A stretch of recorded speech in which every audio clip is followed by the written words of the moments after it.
Have you been wondering if buying a home is worth it? It's a smart question to ask. To answer it, you should think about the long-term financial impact of owning a home. Each quarter, Pulseonomics surveys over 100 real estate experts to find out what they think will happen to home prices over the next 5 years.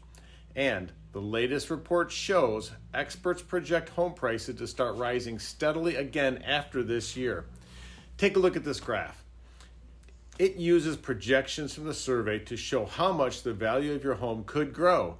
So, for example, if you bought a $400,000 home at the start of this year, you'd stand to increase your equity by just over $50,000 in 5 years based on price appreciation alone. Even though prices may depreciate slightly this year, they're projected to rise steadily again in the years ahead. So, if you've been wondering if buying a home is worth it, keep the long-term benefits in mind, and remember, the decision to purchase a home is best made when you know all the facts and you have an expert on your side.